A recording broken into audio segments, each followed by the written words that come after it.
Thank you so much, Forrest. Welcome. We are happy to have you at this gathering hosted by the Unitarian Universalist Church, Bowling Green. And whether you are here in person or you've joined us online, we are so glad that everybody has come to join us. By the way, also, just as a reminder, which I need as well as everybody else, is please set your phone to silence, and I'll be a good example of that there. We are a welcoming community, although I think this morning we had a little trouble getting outside, in from outside. It was so beautiful today with the weather. I know I was really enjoying being outside. Well, we are a welcoming community, a congregation, and whoever you are, however you identify, wherever you come from, and whoever you love, you are welcome here. And our Sunday services are different each week so that we can honor and learn from a wide array of traditions and beliefs. And today our speaker is Barbara Victoria.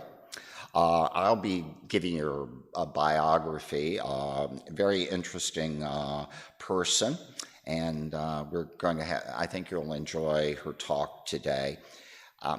And though we each walk on our own path here in this place, in the land of the Osage, the Cherokee, and the Shawnee, and now at this time, we journey together as one. Let us have our chalice lighting. For Unitarian Universalists,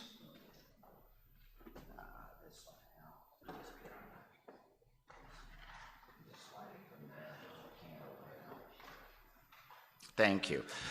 For Unitarian Universalists, the flaming chalice is a symbol of the light of learning and the love of our community. And Tim Decker had lit the chalice for us tonight. Please, if you at home and you have a chalice, please light that now. Please join us in singing the hymn number 362, Rise Up, O Flame.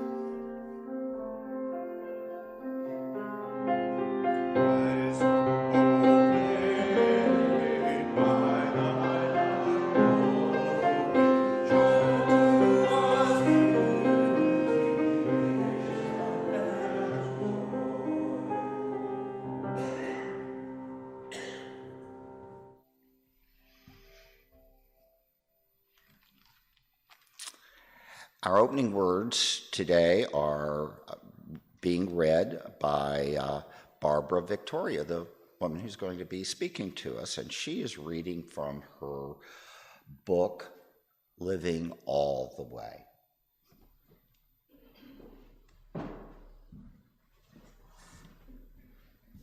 So this is an unusual place to start. Thank you all. I'm very privileged to be here.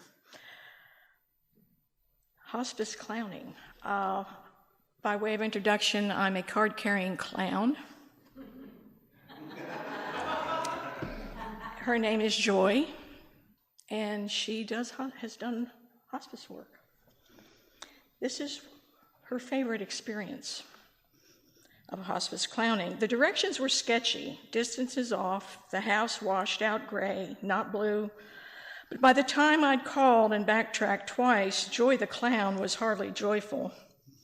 I pulled into the yard, cluttered with just moving in, a muddy walk to the door, and saw two little faces peering from two small window panes.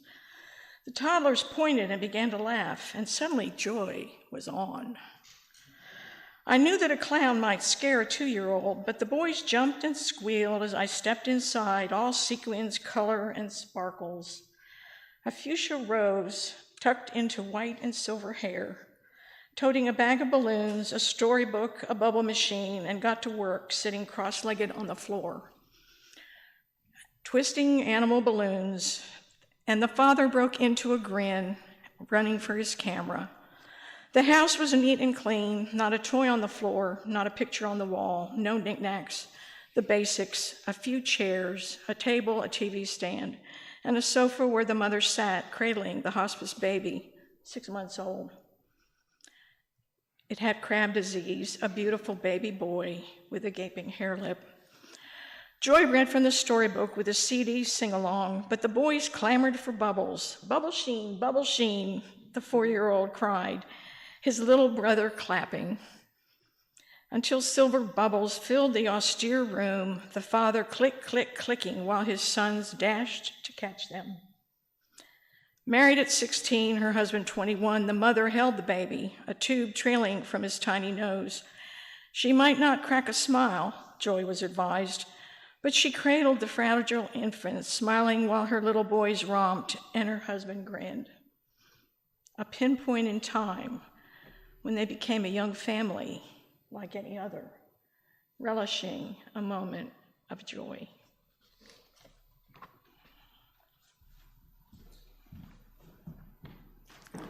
Thank you very much. Well, I have dealt with a number of clowns, including here, but this is the first card-carrying one I have ever dealt with. This morning, we are going to be singing "Oh, We Give Thanks." I'm sorry.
Thank you, Forrest.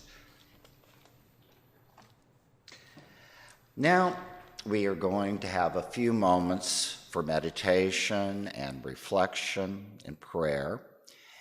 And the singing bowl will lead us into silence. And after that silence, you're invited to join the song Spirit of Light, the Spirit of Life. The words will be shown on here, and it's also in the back of the hymnal, of the gray hymnal. And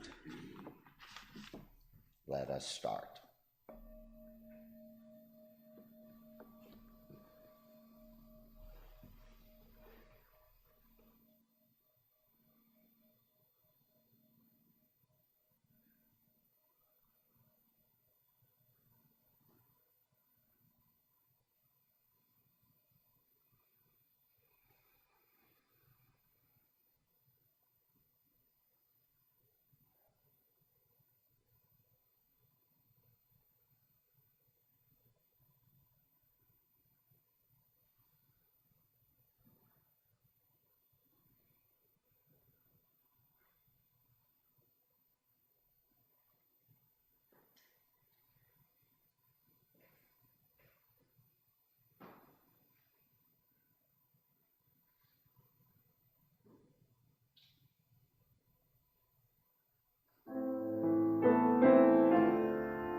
Thank you.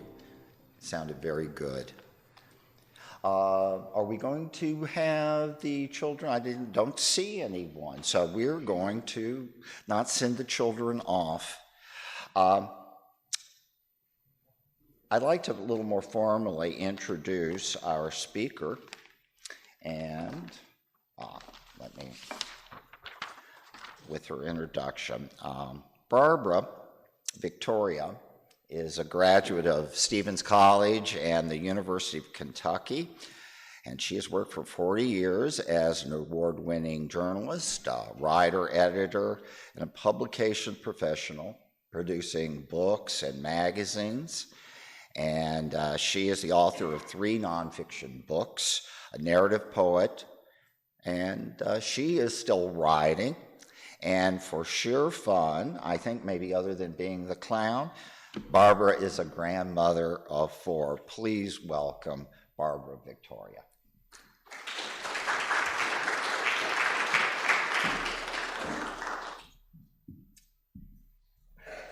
So, joy, you ask, friend of life. Yes, but let me back up a bit, say 3 decades. At the age of 46, I knew nothing about death and dying when my mother-in-law was admitted to hospice care with lung cancer, and I did not know how I might help her. When a hospice nurse explained the physical and emotional benchmarks as life comes to an end, a light went off in my head. I'd been schooled in the physical and emotional phases of birth with Lamaze training to bring a daughter and son into the world a few decades before. Suddenly, it was clear. Dying is the journey on the other end of life. I had been awake and aware through 2 births, and I knew I could be fully present through the transition of dying.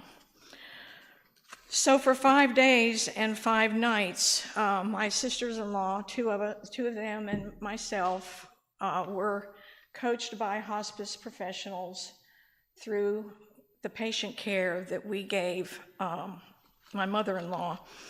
And it was a very strenuous time, and it was rich. And what I learned, it was peppered with miracles as well as grief and loss. As we were losing her, we were having so many blessings pop up as well.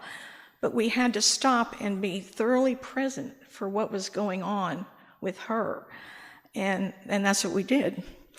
One of the most important things that hospice imparted when they were coaching us at the beginning was that hearing is the last faculty to go. So we talked to Mary, my mother-in-law, all the time. If she felt like talking and could, we read to her. 2 of her grandchildren played music. We held her hands, we hugged her, we kissed her good morning and good night. She knew we were present with her physically and emotionally every step of the way. Hospice furnishes all durable medical equipment and medicines. And when the hospital bed was brought in, we transferred her from the Jenny Lind antique she was in to this rather austere-looking hospital bed, but it was going to help us care for her better, lift her, move her, turn her. And but I fortunately found a quilt in the shelf of the closet, the Tree of Life quilt that her sister Jessie had sewn and appliqued, and I spread that over her, and suddenly she was dressed for what lay ahead. Some of us would rest at night, maybe one would be with her. Sometimes we were all together with her. There was extraordinary sharing between the 3 of us, her daughters and myself, who I'd known them for, most of 30 years at that time. And it was so very rich. It took 5 days for her to pass. By about the middle of the 2nd day and into that night, we were already getting tired, but we kept being there and kept working with the hospice nurses. Neighbors began bringing the food. They began offering help. My father-in-law had livestock, and they wanted him to be free to be taking care of her and what was going on in their home. So when she passed, it was the afternoon of the 5th day. Family had been visiting that night before. All of the family, even though she by then was non-conversant, people sat with her and they prayed with her and they talked with her. And it was a very rich time. My son came in with his sleeping bag and said, "Grandmama, we're going camping." And he laid it at the end of her bed. And there wasn't a dry eye in the room. There were more memorable moments after she passed. People we heard from that hadn't been there yet. The quilt, the Tree of Life quilt on a chair by her casket. Very many wonderful things happened. To paraphrase Charles Dickens, I termed it the worst of times and the best of times. So 4 months after she passed, my mother-in-law died suddenly in Maine. Boom, like that. A whole different scenario for there. And 7 months after she passed, my father died of congestive heart failure. A little bit longer, but not as long as Mary's. So I lost 3 parents, because I considered Mary another mother. I lost 3 in 12 months. And it was a staggering year. But without that hospice perspective of end of life, I would not have been able to do what I needed to do when I lost my mother and father. So it was really a watershed year for me. It changed my life, the whole hospice awareness, the whole circle of life beginning to end. And 10 years later, I began to record the events of that year in a writing class I was taking. And there was an editor in the class, a regional editor, and she said, "I think we might make this into a book." And eventually it did become a book. This is the 2nd edition of that book.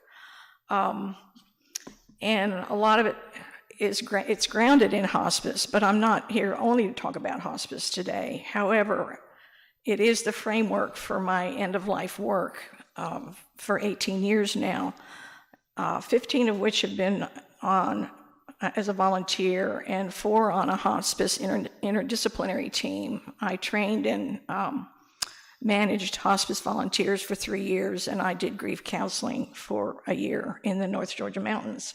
That was an adventure. So the reason I'm discussing this today, all these events bring me here to you on Palm Sunday, and I think Jesus the Christ would approve of discussing end of life for this ahead of Easter week.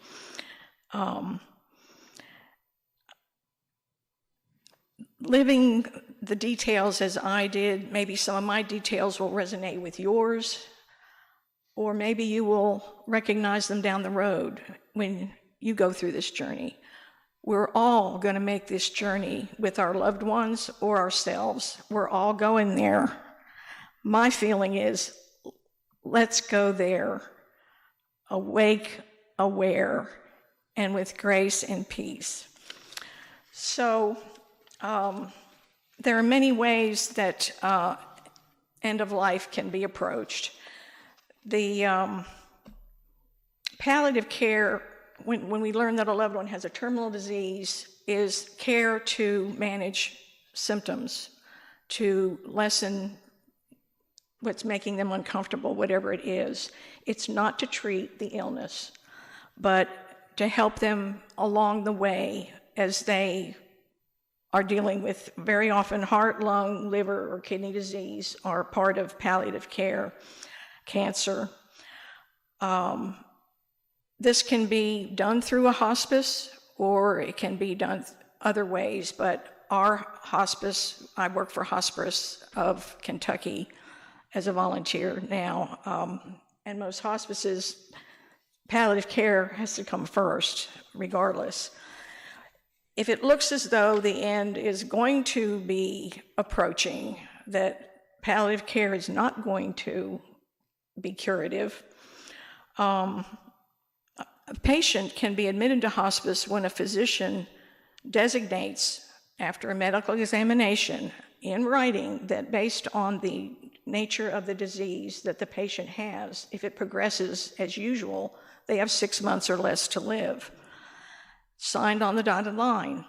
That makes available all the privileges of hospice care, which can be 6 months, it could be less. I've seen patients pass before the papers were signed fully and had to be signed by the family. I've seen them go 2 years. If they last beyond 6 months, there has to be a review in our hospice anyway. I think it was every 2 weeks to make sure that they're still medically eligible for Medicare coverage through the hospice care.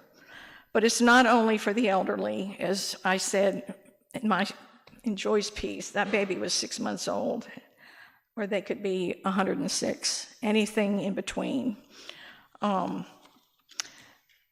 So when hospice care happens, we hope it's not in the final week. We would hope that people get on board beforehand, because we can offer them many kinds of help for what they're going through. It's a team approach. There's a doctor, a nurse, a social worker, a chaplain, home health aides, and trained volunteers that help the patient along their journey, and the family. This is for skilled nursing care, social services, spiritual care, pain and control, symptom control, medical equipment and medications, as I mentioned, light housekeeping. CNAs come and help with bodily care several times, maybe a week. We also offer help through the grieving process for the family. 14 months after the passing of their loved one, they can receive grief counseling, and we want them to get that. My father-in-law did not. I wished he had. He was 90% deaf most of his life, and he was so very alone, and he didn't have anyone after his wife passed. They were married 53 years. But the companionship and practical help assist the family in this whole journey. Trying to not leave things out here, but I don't want to say too much either. Hospice is the only Medicare benefit that requires community volunteers to be part of the process. And that's where people like me have come in. We deliver a significant portion of patient care hours, and it's interesting, the role of the volunteer in that we're not there to do anything with them or to them, medically or otherwise. We're just there as a heart with ears.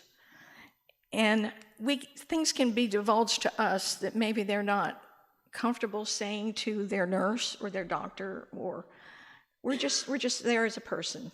And sometimes nothing's said, or maybe we talk, or we play music, or we read, whatever. But we're just there as a friend. And this is an extraordinary experience. We offer assistance to veterans. We use pet therapy, massage therapy, music therapy, hair care. We have hairdressers or cosmetologists who do hair and nails. People like to be nice, the ladies maybe, and that helps them along. 11th hour volunteers, that is my passion. We sit with the patient when they're actively dying, and we may be with the family, or we may be just with the patient while the family gets respite care. They get a break. They can just go be together, or they can go get a meal, or take a drive, take a walk, just be away for some moments to gather themselves together for what is transpiring. So there is a lot that we offer for quality of life, and that is what it is about, quality of life.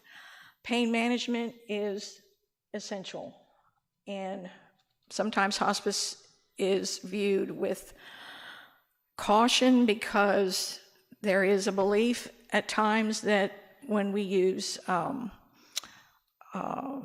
opiates for pain control, that we're going to kill them.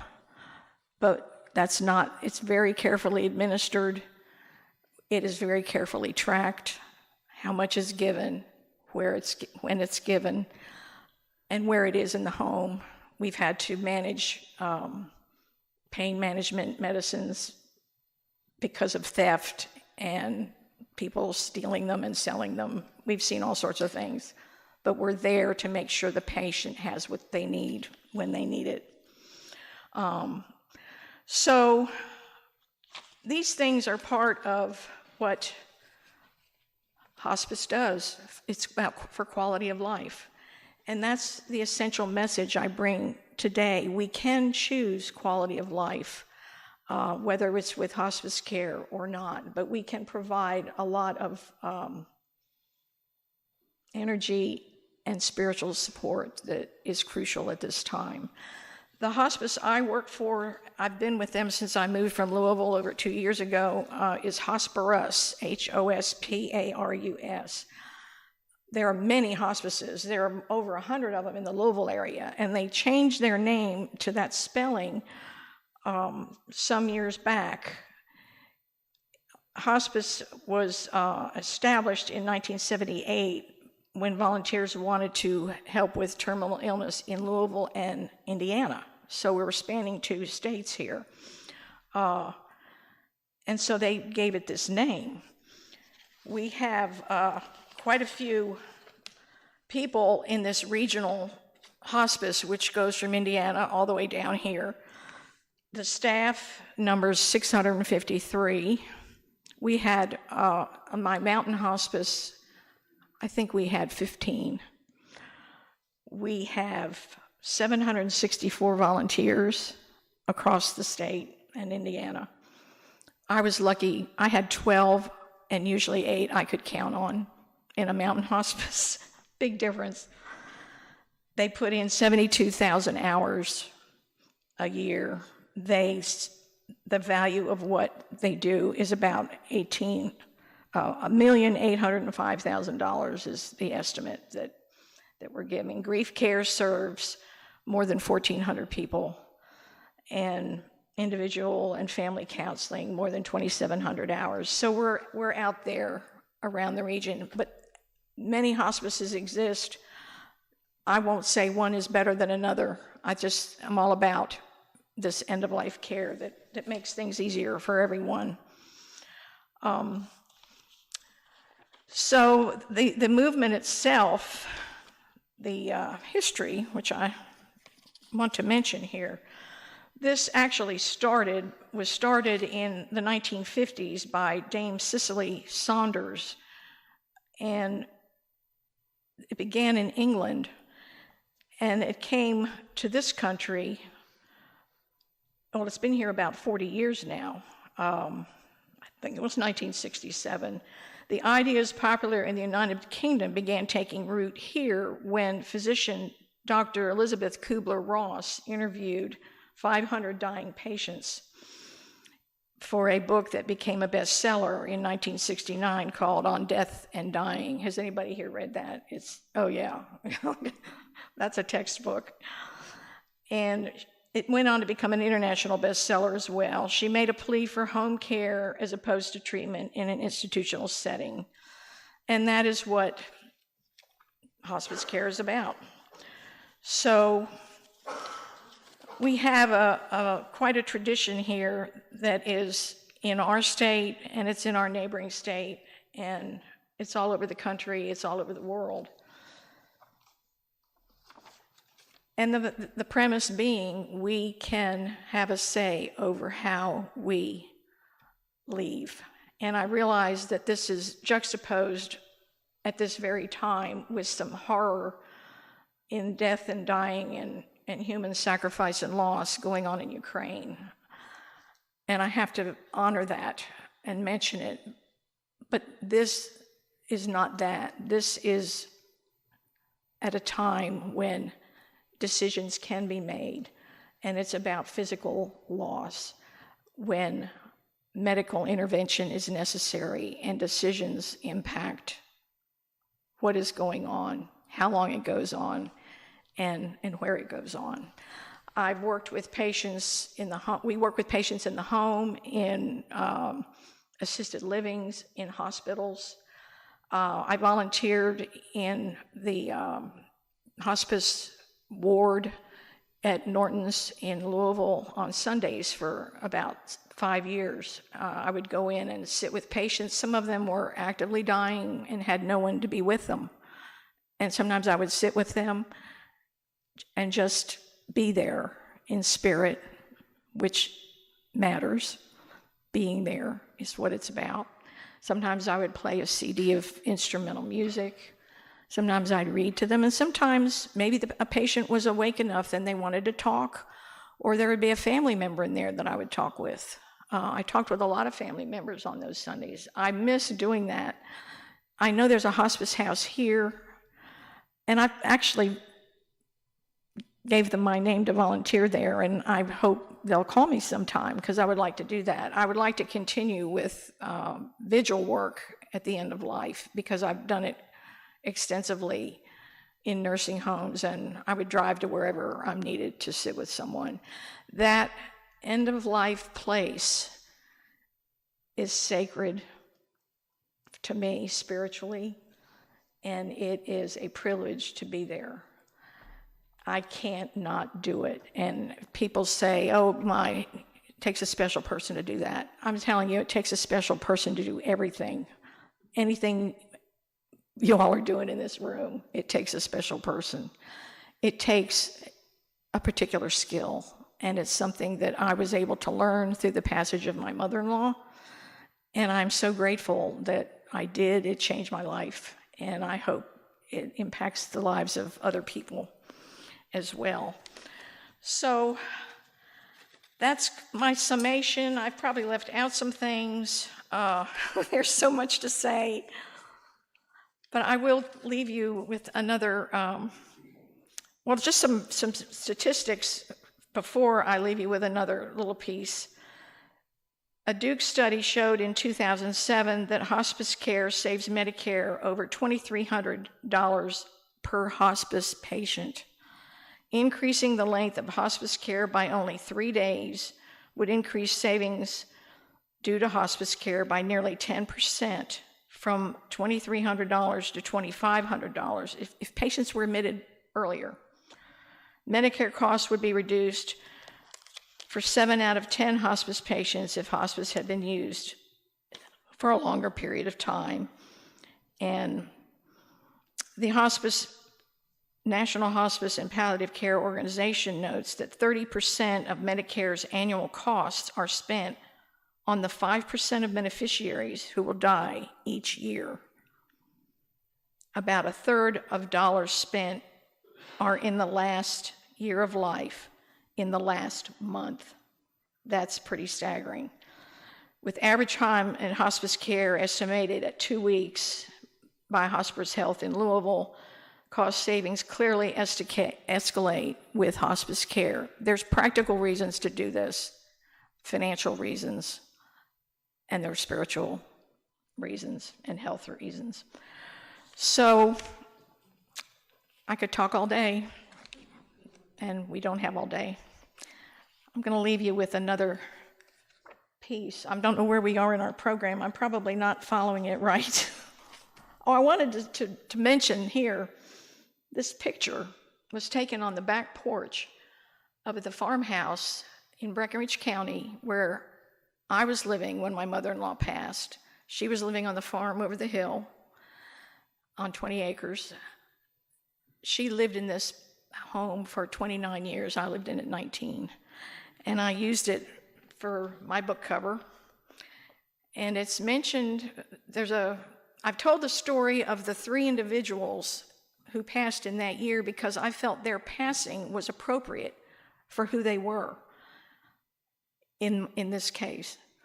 And then I tracked my own experience. And in the back, I have notes from the field, which are narrative poems about my work with people in 3 states, which includes Kentucky, Wyoming, and North Georgia in the mountains. So let me leave you with another piece, and this will conclude my presentation. It is titled Hospice Work. Hard to grasp the perfection of passage of 100 years and one, the dark maw rattling. A young girl bolts from the room in tears, hair swinging nearly to her waist, and returns with her boyfriend. The family makes several trips in and out before the old woman lets go, her 80-year-old daughter too far away for the late-night drive, her grandson, granddaughter-in-law, and great-grandchildren at her bedside. I slipped out to give them sanctuary, then ducked back in. Hearing is the last faculty to go, and now is a good time to say anything you want her to know. Tell her you love her and touch her. She knows you were there. Surprised, the grandson nods. Within 20 minutes, more family members rush out weeping. I ask the boyfriend if she has passed. He says, I think so, and I go back in to check. The grandson's eyes search mine. Her face and arms more pale, her throat still. I lay my hand on his shoulder. Yes, she is gone. I'll call the nurse to pronounce. I leave the room to find an attendant, to make the call, and to drive home. Blessed to be a grandmother, by the privilege of hospice care, blessed by presence, what we do. Thank you.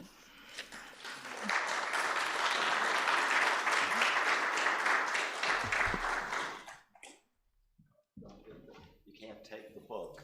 I won't know what to do. Oh. This book, yeah. Thank you very much. Thank you so much for a very insightful talk. It made me think about my experiences with my dad in the hospice, and that certainly made it much easier for my family, and I think my dad too, but although by the time he was really in it, he was pretty much no longer speaking at the time. And I'm hoping that Barbara will be able to join after the service. If anybody would like to talk more, if Barbara would be available to talk with people, they have their questions, this would be a good time to find out about this. And we are getting ready to do our offertory. What that means is that as much as we enjoy being here and making our thoughts available to people and understanding it, it takes material means to keep this going, to keep our lights on, to keep heat or air conditioning going, and any of the monies that come in are greatly appreciated. The offering is a sacrament of a free church, and what we'd ask is that you may place, for those of you who are here, you can place your donation in the plates that are by each of the doors, or you can use these codes that are up here to make donations. As we enjoy the music, which we will be, that Forrest will be playing, offerings will be given and received in grateful appreciation of our shared hopes and values.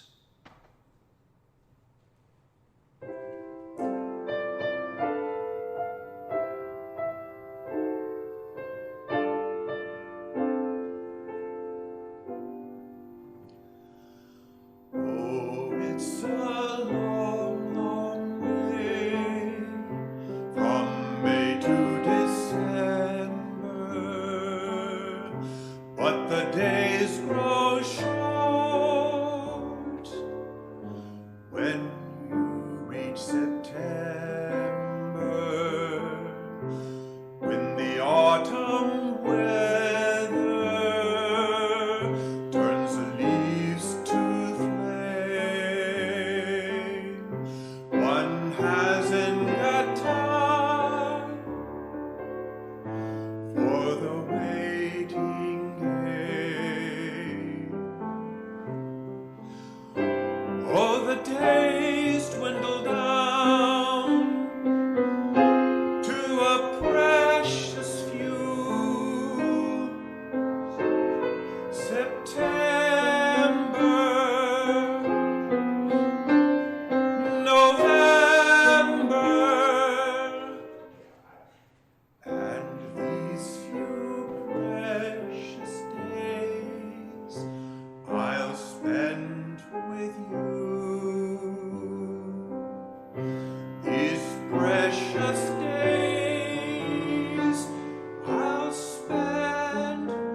my favorite songs.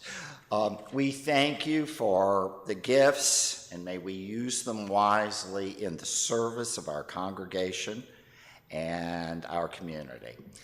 And before we go forward, I'd like to take this moment to thank all those people who are behind the scenes, volunteers who made this service possible today. As you know, we are lay-led, so I guess the first person I'd like to thank is our representative from our Sunday service, Diane Lewis. These services would not happen if she didn't have her finger in this, as well as some of the other people. Matt Hazel, you want to stick your head out here, Matt, so you can be recognized, is our technical director. And our Zoom host, I actually haven't seen it. Do we know who the Zoom host is? Michelle. Well, thank you so much. Michelle normally is also very responsible for this, and we thank all of you for sharing your time and talent with our community. The community, we're looking now at our community and in terms of news and announcements. Do we have anything in terms of doing that? I think I see Deanie back here. Would you like to stand? So you all know who have been members for a while that on Good Friday in the past that we have offered Jesus Christ Superstar as a movie with pizza. And we can do that again this year if enough people would like to do it. So that's this Friday, it's Good Friday. And I have a sign-up sheet. And I have a sign-up sheet here in the fellowship hall and in the fellowship hall and the sanctuary. Okay, and it's free. Obviously, the movie is free. Invite your friends, etc. But there is pizza and there's a suggested donation there for the pizza. If you'd like pizza and soda, and then what kind of pizza you like. Jesus Christ Superstar is one way to revisit Christian values in a joyful, beautiful, musical way. And so, if you'd like to come on Friday, please sign up for it. And well, thank you very much. That sounds very interesting. If you have any questions about Unitarian Universalism or about joining the congregation, just any questions you might have about this, please speak with members of our membership team or the board president, Christina Kruger.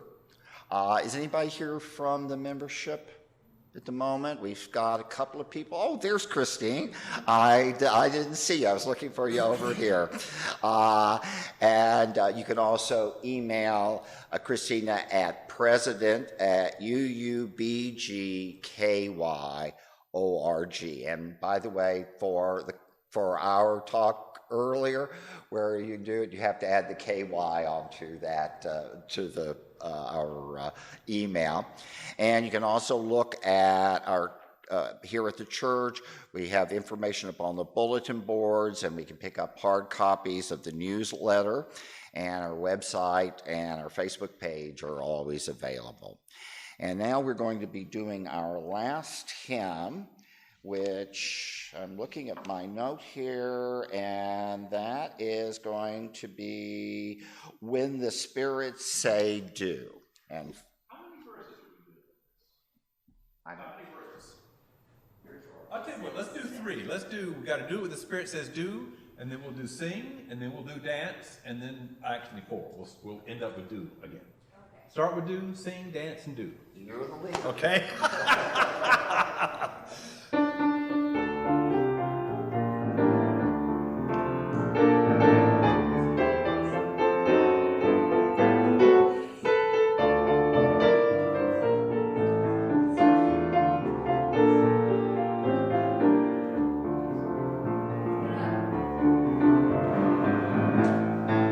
You got to do when the Spirit says do.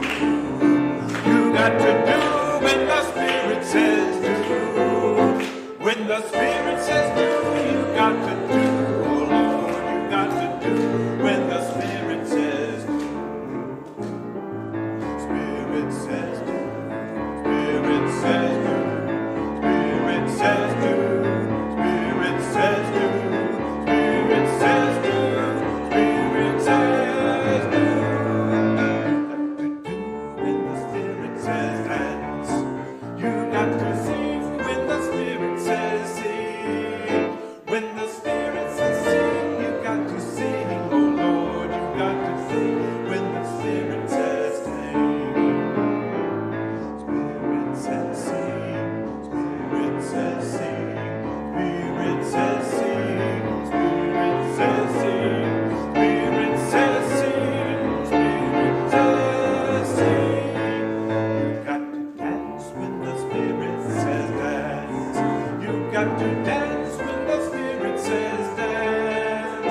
When the Spirit says dance, you got to dance, oh Lord, you got to dance when the Spirit says dance.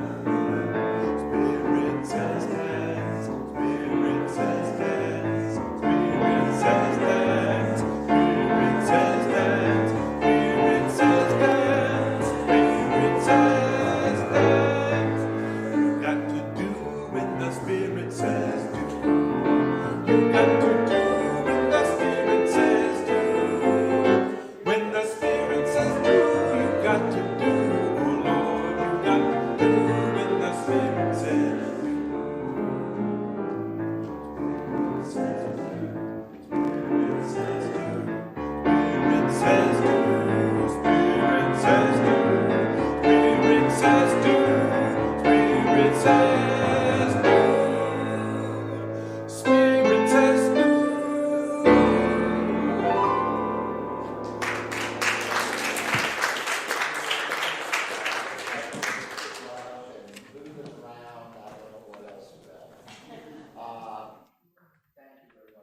That was a great rendition. And let us, at this point, we are going to be closing the live stream. And we're now going to say farewell to those who have joined us online. And we hope that you found this service meaningful. And we invite you to join us again. Be well and go in peace.